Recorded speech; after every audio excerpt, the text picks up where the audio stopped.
સુરતના અમરોલીમાંથી ઝડપાઈ duplicate cosmetic સામગ્રી। કંપનીના ઓથોરાઇઝ્ડ પર્સનને સાથે રાખી પોલીસે રેડ પાડી।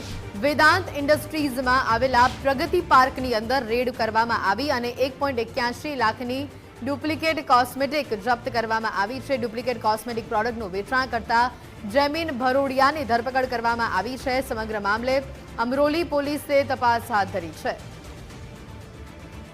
વધુ વિગતો સાથે સમજતા રાકેશ બ્રહ્મભટ્ટ અહીંયા જોડાયા છે। રાકેશ, નકલીની ભરમાર વચ્ચે હવે બ્યુટી પ્રોડક્ટ્સ, કોસ્મેટિક પ્રોડક્ટ્સ પણ ડુપ્લિકેટ મળી રહ્યા છે સુરતમાં, વિગતો શું?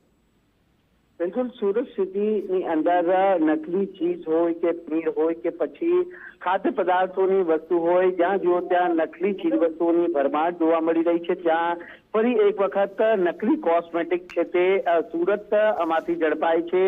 અમરોલી વિસ્તારમાં આવેલા વેદાંત પાર્ક વિભાગ 3 ના અંદર આવેલા જે ઇકો પાર્ક છે તેમાં વાલમ પ્રાઇવેટ લિમિટેડમાં અમરોલી પોલીસે ઓથોરાઇઝ્ડ પર્સનના અધિકારીઓને જોડે રાખી છાપો માર્યો હતો। જ્યાં વાલમ પ્રાઇવેટ લિમિટેડના નામે વેપાર કરતા જેમીન ભરોડિયા છે તે યામી ઘર શોપ પ્રાઇવેટ લિમિટેડના નામે ભરતી કંપનીઓની જે કોસ્મેટિકનું વેચાણ છે તે સુરતના બજારોમાં કરતો હતો અને તેને લઈને માહિતી મળતા આ છાપો છે તે મારવામાં આવ્યો હતો। જ્યાં સ્થળ ઉપર છાપો મારતા કુલ 1.81 લાખની નકલી કોસ્મેટિક છે તે મળી આવી હતી। જે કોસ્મેટિકનો ઉપયોગ કરવાથી લોકોને ચામડી સહિતના જે રોગો થવાની પણ શક્યતાઓ રહેલી છે। ત્યારે અમરોલી પોલીસ દ્વારા હાલ કોપીરાઇટ એક્ટ હેઠળ છે તે ગુનો દાખલ કરી તપાસ હાથ ધરી છે અને જેમીન ભરોડિયાની હાલ ધરપકડ કરી છે। કેટલા સમયથી આ નકલી કોસ્મેટિકનું આરોપી વેચાણ કરતો હતો અને આ કોસ્મેટિકની